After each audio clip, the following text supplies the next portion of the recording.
How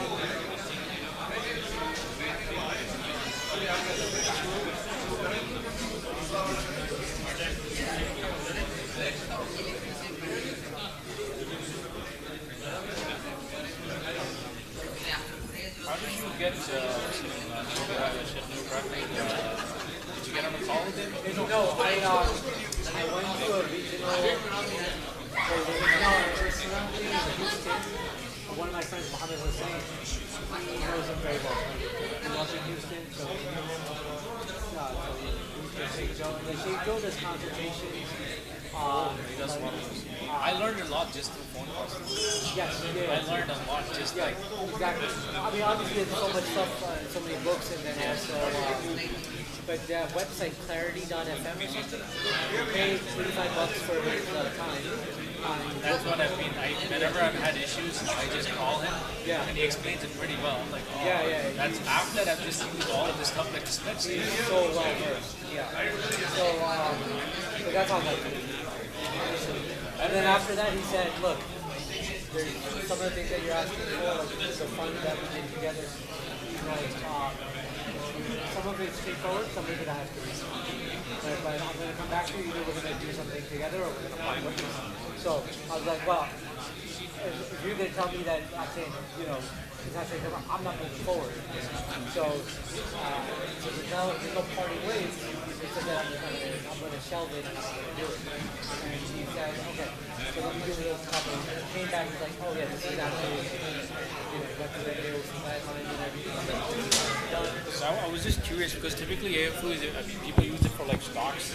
I wasn't really sure. I mean, it's a huge guideline. I remember going through the document. It was massive, but I wasn't really sure which one was specific.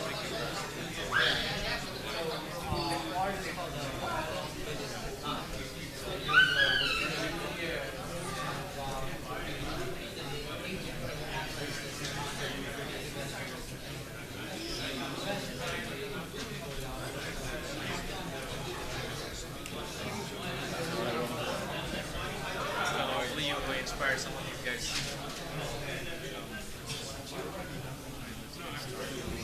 I know you got like half an hour.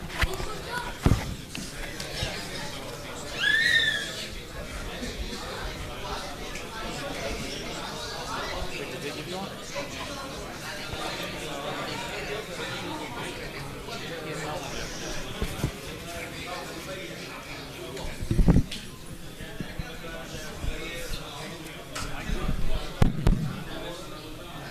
Mike is live. Let's just start from.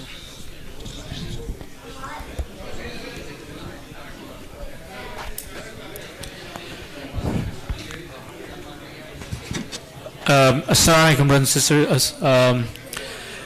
If you could just stay quiet today, it's hard to get Brother Shumail, so if you have him here, alhamdulillah. So let's try to make the best use of his time. Usually, I usually sit and teach theory, so today we have Takhasusi with us, the person who actually focuses on investments, real estate. Just a quick somebody had asked me last week, I think I even mentioned musharaka. Generally when people write contracts, you talk about abdan is when two people just put physical efforts. The other one they call it inan, when people actually put money and they put effort. And the other one you have is wujuh, where they take things on credit, they sell, and then they share the profit based on what they agreed on. And the other one is mudaraba. You would see either mudaraba a lot or inan a lot when it comes to certain contracts. So inshallah ta'ala, today our main focus is just how our brother here does his investments, what was his journey when he was young. I was just asking him how he started off. So inshallah ta'ala, I don't want to waste much of our time here. We want to make sure we get the best out of Brother Shumail. So I'll hand it off to him and how he started off his journey and how can Muslims also get inspired through him, inshallah ta'ala. Assalamu alaikum wa rahmatullahi wa barakatuh. Bismillah, alhamdulillah, wa salatu wa salam ala rasulillah wa ala alihi wa sahbihi wa man wala. Rabbi shrah li sadri wa yassir li amri wa hlul 'uqdatan min lisani yafqahu qawli. Ameen. So today's topic is going to be about money. It's going to be about investments, and hopefully I have your permission to talk about these matters, inshallah, because a lot of times, you hear this in other circles that money is the root of all evil and so on and so forth. So what we're going to do for tonight is we're going to view money as a tool, And specifically, there's one or two variables that I'm going to speak about. One is obviously money. The other is time. Okay? Now, I'm going to tell you that when I was at Rutgers, so I grew up here mostly, born in Karachi, Pakistan. We came here in 1987. I was 5 years old at the time, so you could do the math. I'm about to turn 45 this year, right? And so I've done all of my schooling essentially here in the United States. And then the plan was, like many of you, ye doctor banega aur mera dusra engineer banega, right? That was the idea. Those are your two options: doctor, engineer, or failure, basically, right? So I was chosen to be the physician in the family. So I started with neuroscience at Rutgers, and that was my major throughout. Purchased my MCAT book and everything. There was a brother in North Jersey, Mohammed Abbasi. Very eloquent speaker. He used to come to our MSA at Rutgers. Khatib over there, very active in the Palestinian community as well, with Sheikh Mohammed Qatanani at ICPC. And he just happened to be an extremely successful businessman as well. So he's an engineer who had left his engineering degree, went to work at RE/MAX as a real estate agent, became the top real estate agent at RE/MAX, #1 in terms of volume and sales. And then he bought the franchising rights for KW, Keller Williams, and opened the very first office in North Bergen. So this is about 2000, and I was in college at the time. His son, Sufyan, met him in college. He said, look, that's fine. You want to go in the medical route? Do that. But at least also get your real estate license as well. So I said, okay, fine. So we went 75 hours, did the course, passed the exam, got my license, and then I used to, my junior year, travel up to North Bergen, drive about an hour and 15 minutes, and just basically learn at his feet how he developed this real estate machine that he had. Now that's the typical side of real estate that people think about when they think about real estate. Somebody that shows houses on Sundays, find me a house. I mean, nowadays it's so different. It's vastly different. Like 15 years ago, you went to a real estate agent and they had this closed ecosystem called the MLS, the multiple listing service, and that's where all the properties were listed, right? So you can imagine like me opening up a trench coat, and that was the inventory of available properties on the market. Today, you and I, right, as they say, Tom, Dick, and Harry, every Nadeem, Farhan, and Ahmed can go on Zillow.com, Redfin, Trulia, Realtor.com, and so on, and you can pull up any property. So what you see and what I see is exactly the same. There's no information asymmetry, okay? Here's the difference, though. If I gave the best chef in the world, like 10 ingredients, they're going to probably create this Michelin 5-star cuisine from it, right? And if I gave those same 10 ingredients to a novice, they're going to probably make a mess out of it. It's going to be nothing close to what that chef does, right? So now, if you're an investor, you start to look at the properties from a different vantage point. Because a real estate agent, all they do is they transact. They buy and sell for a client. But what if I'm the one that's purchasing the property, right? So let's talk about real estate specifically. And so I'm going to go through, I'm not going to sell you on what our company does and so on and so forth. I'll give you the website. You can look it up, read through it. There's an entire presentation for investors. Specifically, you can download that. And then if you want, you can set up a one-on-one consultation with us. But alhamdulillah, we have about 200 investors nationwide, over 800 transactions completed. And then between my brother Farhan and I, about 35 years of combined experience in the business. I completed my degree from Rutgers, then got an executive MBA with honors also from Rutgers Business School. So this is while I was working my 9-to-5. After real estate, after I was introduced to it in college, I spent about 12 years in the pharmaceutical and medical devices industries, working for companies such as Daiichi Sankyo, Procter & Gamble, and so on and so forth, and climbed very quickly up the corporate ladder to a global business manager. I was managing a $35 million P&L. And every Monday, I was at Newark Airport, catching the 5 or 5:30 a.m. United or Delta to somewhere in the United States. And there were often days I would take 2 or 3 airplanes, to different destinations when I was meeting with these hospital accounts. And alhamdulillah, we had 3 kids almost back to back to back. And I'm like, I can't do this forever. And this is something I want every single one of you, irrespective of where you are in your careers, to think about. Is I'm going to show you something called the cash flow quadrant. Now, I learned about this while I was in college, so I was already thinking about it. It was already deep-seated in my mind. Let me actually take you to this slide so that we're looking at this. So there's an author by the name of Robert Kiyosaki. He wrote this very famous book called Rich Dad, Poor Dad. The other book that he wrote is called the cash flow quadrant. And is it not shifting? Yeah, there we go. Okay. So the other book that he wrote is called The Cash Flow Quadrant, and he says there's 4 ways to produce income. 1, you're an employee, so you work for a company, and they pay you for your time. And what you do is you continue to level up your skill sets, and you take your resume and you shop it out to the best buyer, right, these employers, and then they will pay you for that time. So you give them time, they give you a paycheck. The second thing he talks about is somebody that's self-employed. So this could be, let's say you're in accounting, but I don't want to work at an accounting firm anymore. I want to go start my own practice. So I'm going to do it on my own. Or I'm a hospitalist. I work in a hospital system, but now I'm going to go and start my own private practice, or I'm an attorney, or whatever it is, I'm going to become a consultant and do it on my own. Or I'm going to just do it from my house, right? A lot of people do that now. And so I'm now at 1099. I have some tax write-off benefits that I get against my income. And so the same thing happens though. I still have to put in time to generate income. If I don't put in the time, what happens? If a surgeon doesn't do those surgeries, revenue stops, right?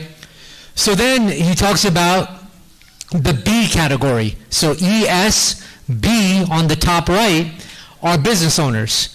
Now, consider this. In the 1950s, there was a burger joint, and, there were 2 brothers. They had 8 of these burger restaurants.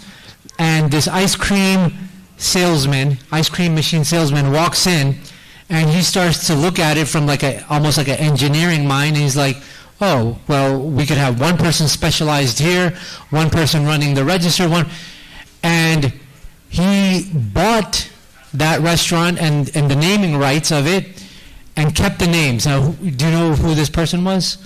In the 1950s, San Bernardino, California? His name is Ray Kroc. He started McDonald's, and he popularized the franchising system.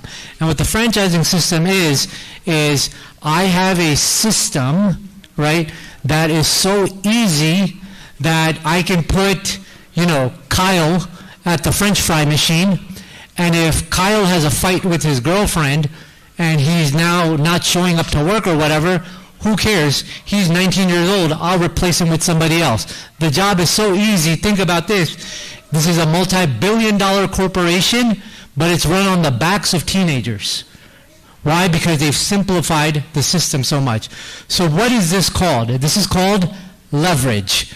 So Ray Kroc figured out, I don't need 100% of the entire business. I just need 5%. I'd rather have, and another gentleman by the name of John Paul Getty Gas Station, he made this famous quote, says, I'd rather have 1% of hundreds of businesses rather than 100% of one business. Okay? So the idea here that I'm sharing with you is how do I leverage people, systems, and processes to create a business that runs on its own. Now, Ray Kroc is dead. His wife is dead, right? He's no longer flipping burgers or frying fries. His estate and his kids and their kids' are now receiving this income, right? Because of a business that was built years ago that runs on this franchise system. And then the last thing is the I category, and that's an investor. And they don't put people to work. What they do is they put money to work. They put money to work, and the money, the idea there is to go out and generate more money. So it's very common that I meet Muslims that will tell me that, brother, I got burned in the stock market in the dot-com bubble or whatever in the 90s and this and that, and I'm not touching that stuff anymore, but I have like 450K sitting in my checking account, right? Well, the bad news there is that you have this, it is flipping? Okay.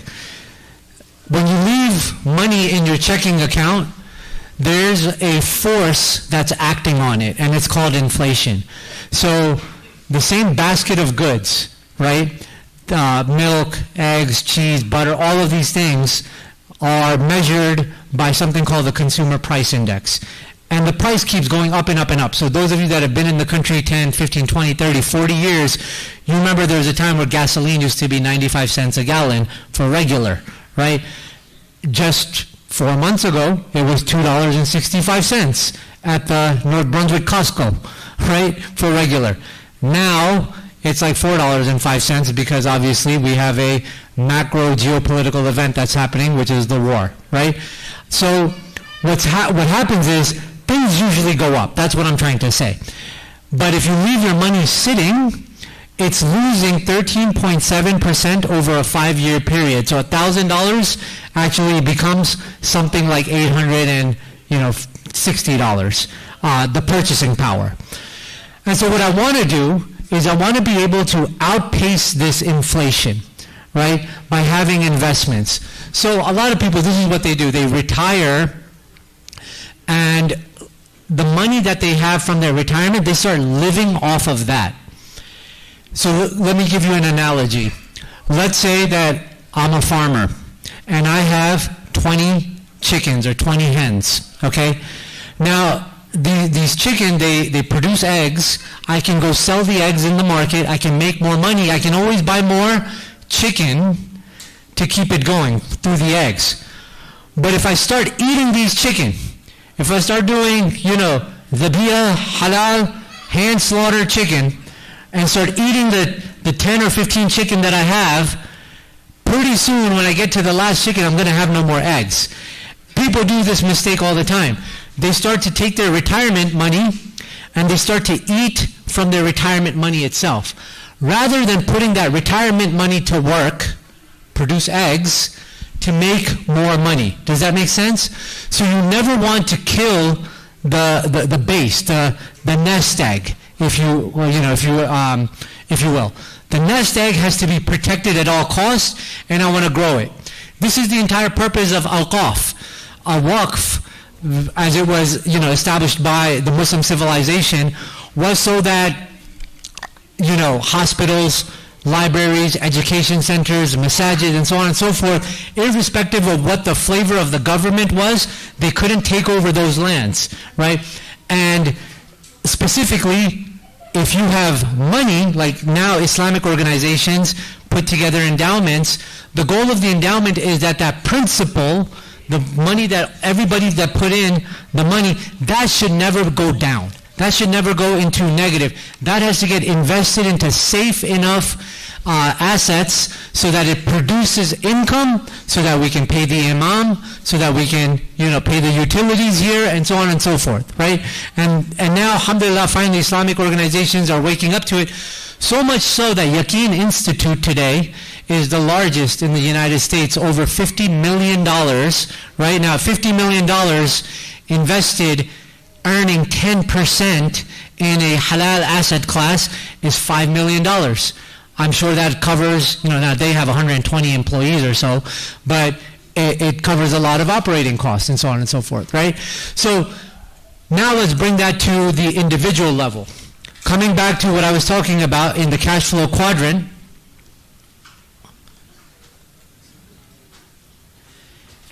you don't have to, self-identify where you are in this quadrant, employee, self-employed, business owner, or investor.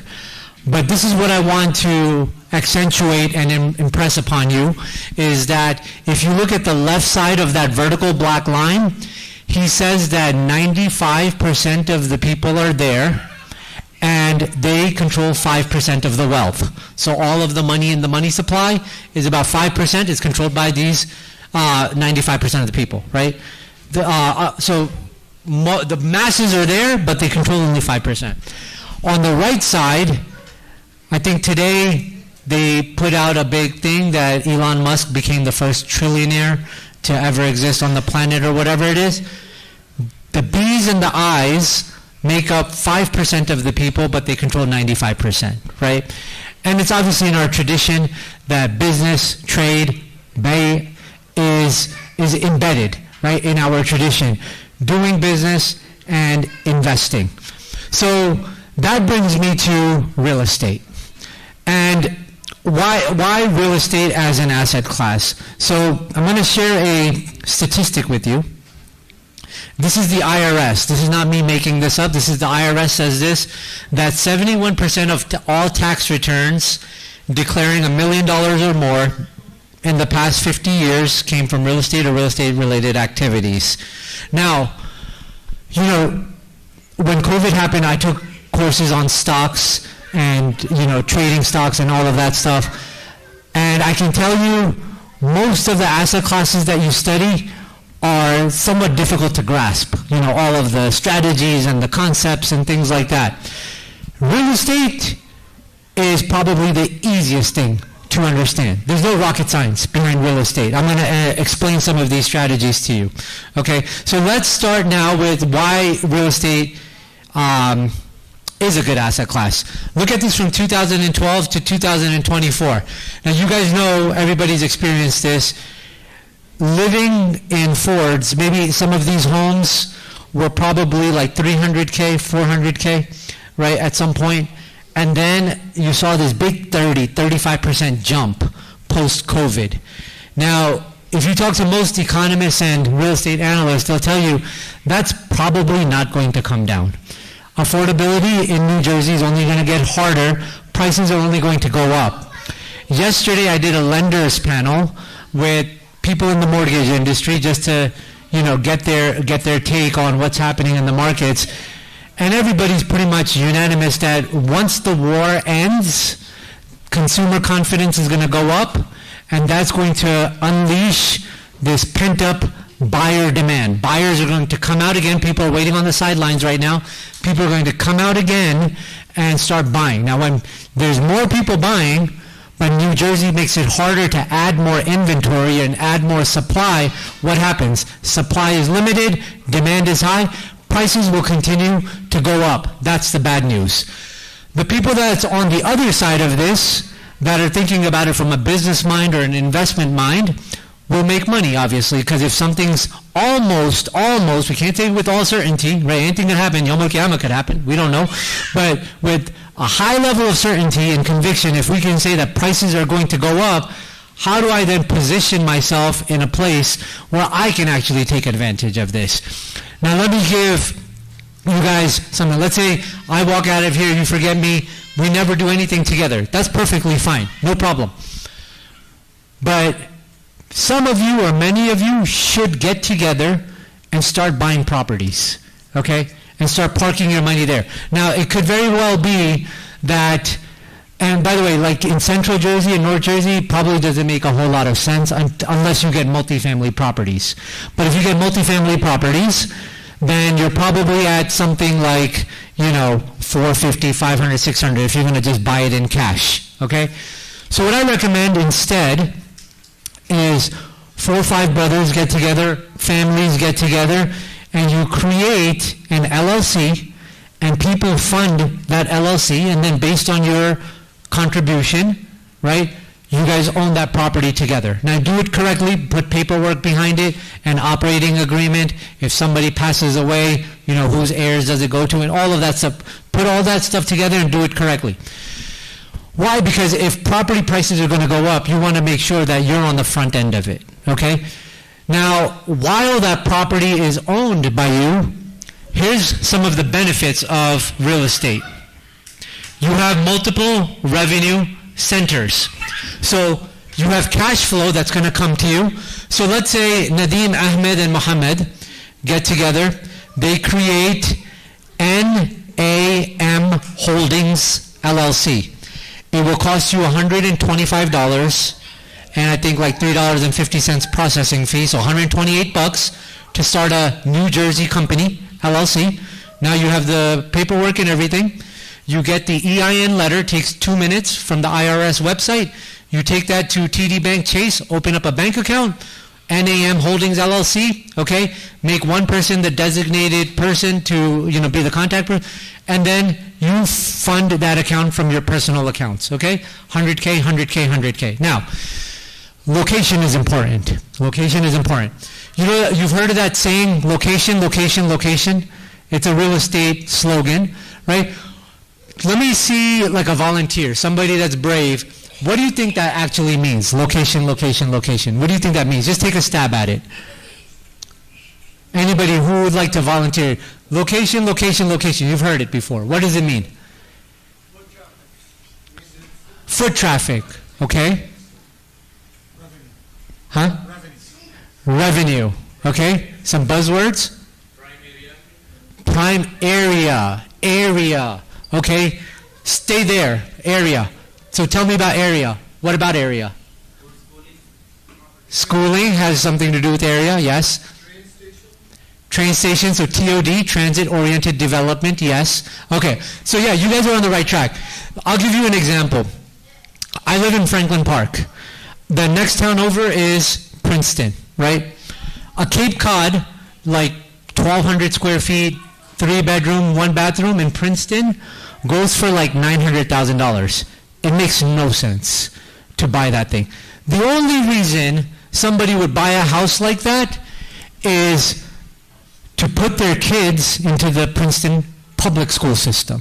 Because now my property taxes are paying for this outstanding school system, and I have a very, very fair shot at getting my kid into Princeton University, right, if I'm there. So I'm willing to go buy this little shack in Princeton for $950K. Now, just go 10 miles south, and do you know where you enter? The state capital, Trenton, New Jersey. And Trenton, New Jersey, that same shack is not $950. It's more like $100K. This is location, location, location. What changed in 10 miles? Right? I take that same house, I transport it over into Trenton. What changed? Well, the school system changed. The school system changed because why? The key word is demographics. There is lower income there, and the income is tied to the education level, right? So yes, your parents were right. Go get that education. Education very much has correlation with income, right? And so now, there was a hedge fund trader. He used to tell me that, what we track for real estate prices? We track where the Indians, the Chinese, and the Russians are moving to. Because when I know Indians and Chinese and Russians are moving into an area, the SAT math score is going to go up. When the SAT math score goes up, more people want to go into that schooling system, because now that school system is known for having high SAT scores, and thus it sends kids to really good colleges. If it sends kids to good colleges, that means what? I have a good school system. If I have a good school system, I'm going to have high earners that want to buy houses here. What do you think happened to South Brunswick? What do you think happened to West Windsor and Plainsboro and all of that stuff, right? It's all brown people in their Teslas and whatnot, right? And they are fighting to find houses there so that they can send their kids to that school system, so that they can have a shot at Princeton or Rutgers Honors Program and Columbia and Harvard and all of these things, right? But then what did that do to the housing prices? House prices go way up. Now, the person that's living in Trenton, what they call, in slogan terms, the hood, in real estate terms, we call it A, B, C, and D. A areas are something like a Princeton. It's going to be a white-collar professional, high earning, and so on and so forth. But it doesn't make sense for me to buy a rental property there. It doesn't make sense, because I'm going to pay $950K, and I'm going to get, what, $3,000 of rent? So that ratio doesn't work. You see what I'm saying? The return is going to be absolute garbage. But now if I go buy a house in Trenton for $100K and I'm making $2,000 a month of rent, right? Let's just go off gross numbers. That's $24K gross, right, per year. But what have I taken on now? A lot more? R word. Risk. Not risk. Risk. I've taken on a lot of risk. What's the risk? Well, the risk is the human being. The human being that lives in this house probably has 2, maybe 3 jobs. If they hit a pothole on Route 1 South, where there are many potholes, then they might be in a situation where they have to make a decision whether they fix their car and their wheel axle, or they're going to pay me rent this month. But the guy living in Princeton, Mr. IT programmer who works for Goldman Sachs and so on, he's got savings. So even if he's renting from me for $4,500 a month, no issue for him, right? But that's not a good investment. And I'll tell you why. So here's what people do. People will look for super low risk, and so they understand this. In the investment world, risk is tied to reward. Risk is tied to reward. A very easy way to understand this, those of you that invest in stocks, the S&P 500, right, the best 500 companies in the United States. Think of companies like Coca-Cola, Nike, and so on and so forth. They've been around for like 50 years. They'll be around, most likely, for another 50 years. So these are going to return you 7%, 8% on average, and so on. But then you have like this biotech that has a promising drug in phase 3 clinical trials, and your financial advisor, brother that you met at the masjid, is like, hey, just put 10,000 in here, it's going to go to 100,000. Guaranteed it's going to get approved. And what happens if the drug doesn't get approved? It goes to 0. You know the beauty of real estate? It's very difficult to make your investment go to 0.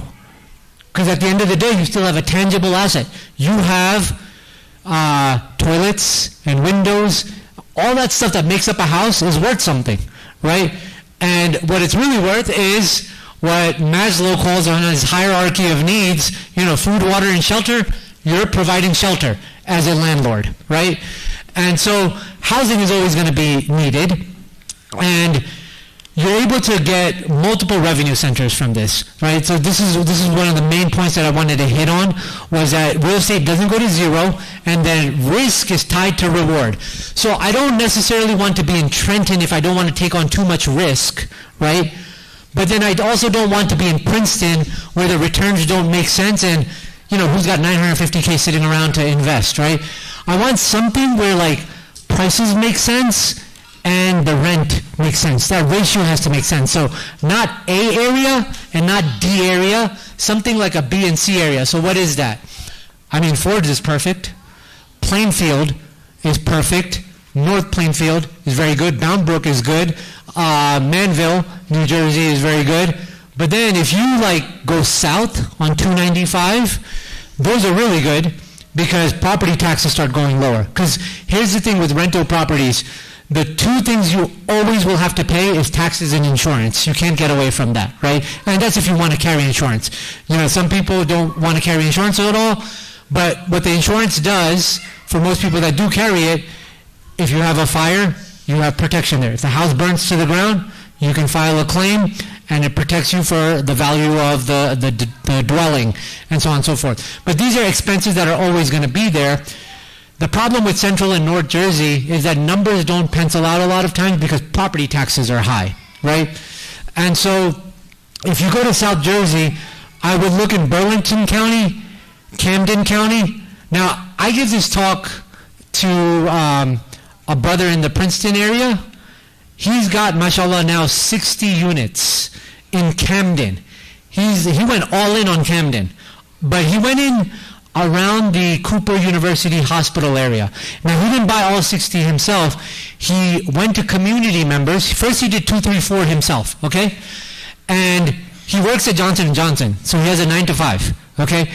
And then what he did is he said, look, I understand Camden is a high-risk area, but I'm going to mitigate that risk. How am I going to do that? I'm going to use something called Section 8. It is a government program. Now, when people think Section 8, they've just sort of loosely heard about it. And they think that, oh, Section 8 is like somebody I'm going to put in there. It's going to be like a single mom with 5 kids, and they're going to just destroy my house, and there's going to be crayon everywhere. No, not necessarily so. Section 8 is also elderly people. We like putting elderly tenants into our homes because they go to sleep by 7 p.m. and they don't, destroy anything. There's also handicap, right? And then there's also, yes, they're single moms with 4 or 5 kids and so on and so forth. But you should interview them.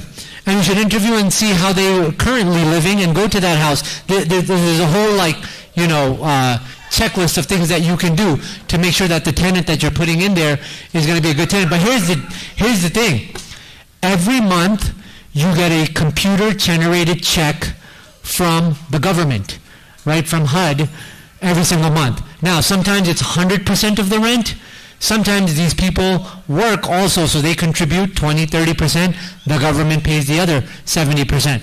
What I want, personally, is I want as much of it to be as guaranteed as possible, right? And that means that it's coming from the government. Then there's other organizations as well. There were some Muslim organizations that were doing this for some time, but a very common one is Catholic Charities. The Diocese of the Catholic Church has almost like a housing arm, and what they do is they help their congregants get housing. A lot of times when this was happening with Afghanistan, when the war was happening, and Iraq and Syria, there were refugee resettlement programs, and we tapped into these resettlement. These were doctors coming from Syria. When Bashar Assad was, when it was, in that war-torn state for over a decade, and then they would come here to get resettled, and these organizations and agencies were paying the rent. And guys, today, look, you can go on ChatGPT and Claude and say, give me a list of agencies in New Jersey that are doing refugee resettlement that provide housing. And there you go. It'll spit out the answers, pick up the phone, you make a phone call or send an email and say, hey, I am a conscientious landlord. Me and my 3 partners, we own a property here in Fords, New Jersey, and we're looking to resettle some refugees in there, right? So now you're doing well and you're doing good also. You're turning your business venture into something that you can actually use to do good in the world as well. So, and now the agency pays the rent, okay? You get cash flow every single month. You build further equity because the market will continue to go up through the appreciation. If you found the house off market, even better. Like, the smartest thing you could do is go and network with a real estate agent that's active in this area. Talk to the many Muslim ones and tell them that if you have something that meets, rental criteria, 250, 300K range, I have 3-4 partners, we will each put in 50K and we will buy this property, okay? You don't even have to put it on the market. We'll pay you your commission and consider it done, okay? And then you hold on to this. And then, as you get your bonuses and so on and so forth, you've got 1, then 2, and 3, and 4. And you're starting to now build wealth and mobilize your wealth as opposed to keeping it stuck in the, in your checking account. And then at the end of the year, here's the best part. The income that you are making every single month, you can take the depreciation against that property. So, real estate is land, and it's the dwelling that's on that land. Land doesn't depreciate, but what they do is they let you take the wear and tear of the real estate and use it as a tax write-off against the rental income that you were collecting. So at the end of the year, you can potentially, and it happens pretty often with like 3-family, 4-family, the number of units as they increase, you get bigger and bigger depreciation against the income. And you can pretty much have a 0 or negative K1 on that property. So now you're using it as a tax write-off even though you were getting income from that property. So these are some of the benefits there. We are at the end of time. I had a whole bunch of stuff to cover. I can tell you another thing that people do. It's called house hacking. Now, if you look it up on YouTube, this is a great way to get into your first house. So, what used to, a common practice is somebody buys a 2-family or 3-family house, okay, and you live in one of the units, and then you have the other 2 units that are paying the expenses of the house, essentially, right? That's one way to do it. When I was 23, I bought my first condo. It was 1236 Ed Pass Road in New Brunswick, and I got it for $135K. And what I did was I slept on the living room floor. I put all the lihaf and everything down, the comforters on the floor, and I slept there. I'd wake up in the morning, brush my teeth, take a shower, put on my suit, and I'd go to my 9-to-5 corporate job. In the bedrooms, I had these IT guys, and I was renting it for 3 of them, 500, 500, 500 each, whatever it was, and I was collecting income. So I was living for free, essentially, and I was making money on it. That's called house hacking, okay? 2 years later, I got married. I kicked them out. My wife moved in, and so, I had banked all this money from this house. I was going to live there anyway. Right now, what do I need 2-3 bedrooms for? I'm fine sleeping on the living room floor, right? While I was making, and then I was making money from my W-2 as well, right? So this is called house hacking. It's a great way for single people to get into your first house. Find a condo, a small townhouse in an affordable place, and get yourself into into a situation like that where you can rent out the rooms, and you can maybe sleep in the den or whatever, or you could do that with a multifamily house. So that's called house hacking. A third way to do this, if somebody wants to go big or bigger, is the GPLP model. And then I'm going to just stop here because we can just go on till Fajr time. But the GPLP model is you have a general partner. So this is what we do with Sheikh Joe Bradford. He's, mashallah, one of the most prominent Islamic finance scholars in the United States. It's a $10 million fund. And what we do is we raise capital. And so let's say, brother sitting here, your name?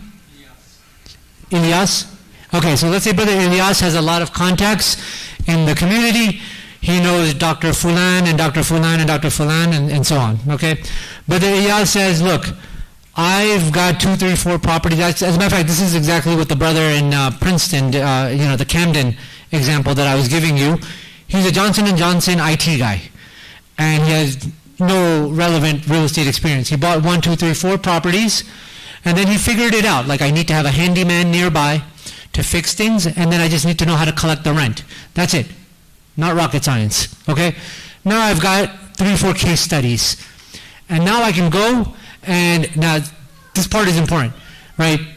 Now you have to be even sharper with how you evaluate and assess properties, because now you're dealing with other people's money. It's an amana. So you say, look, Dr. A, Dr. B, and Dr. C, let's partner up. You guys will put in the money, and I will find the property.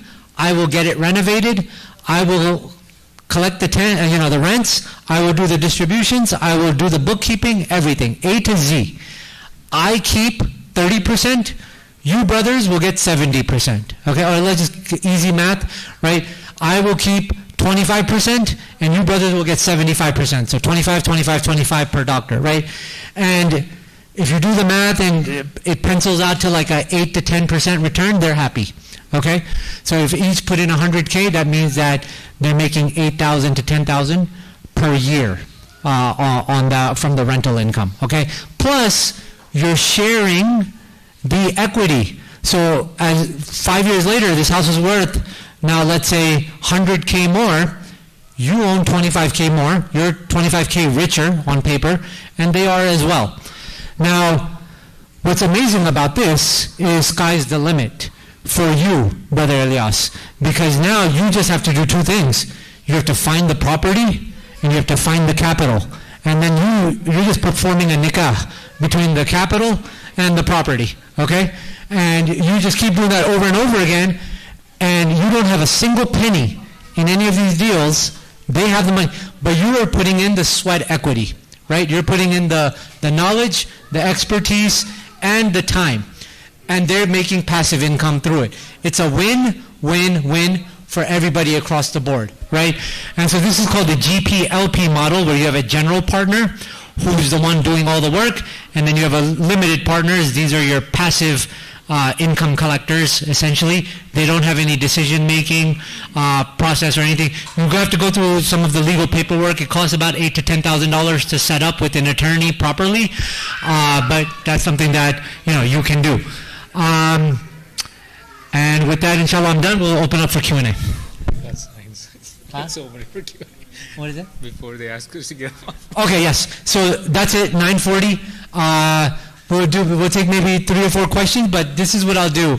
If you guys ever wanted to have a no obligation, totally free, one-on-one consultation about investing, that's my information there. We have 3 offices, one in South Brunswick, one in Princeton, and then one in Dallas, Texas. So if you want to come and meet in person, one-on-one, there's no obligations, and it's 100% confidential.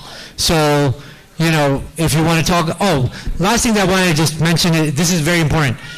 A lot of people have a 401k, right, that you might have left behind at a previous employer, and they tell you to convert that into an IRA, but then you ultimately still end up investing that into ETFs or Amana mutual funds or whatever. You can actually take that, convert that to something called a self-directed IRA, and now with your retirement money, you can invest in projects like I'm talking about right now, into rental properties, into fix and flip, and all of that. On our website, investwithapex.com, I have webinar recordings on there that you can go and get yourself educated on these things. How to invest with a self-directed IRA and 401k, and then this whole entire presentation, Halal investing in real estate, is also on the website as well. But if you want to take a picture of that slide, that's how to get in contact with me. I'm on WhatsApp, so if you want to take my personal number, I work directly with investors. We have people that have as little as 50,000 with us, and alhamdulillah, we have people that have over 1 million with us, as well as waqfs, awqaf, and so on. And every single one of them, I don't pawn you off to any of our team members or employees. I deal with you directly. Okay, so if at any point you need me, contact me on WhatsApp. My number is 732-485-7237. And you can shoot me a WhatsApp 24/7. I'll get back to you, inshallah. With that, I'm done, and we can do Q&A. He's pretty good at WhatsApp, by the way, just as a feedback. So if you're looking for good response time, inshallah, he has it. Yeah, the number once again is 732-485-7237.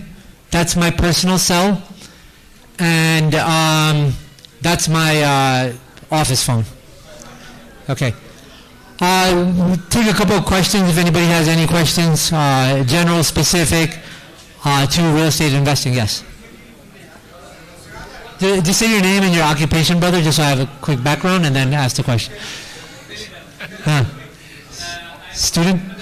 Okay. I'll repeat the questions, yes, for sure. Oh, yeah, sure. Okay, no problem. Okay, okay. Okay, assalamu alaikum wa rahmatullah. You do with the commercial or only resident? Both.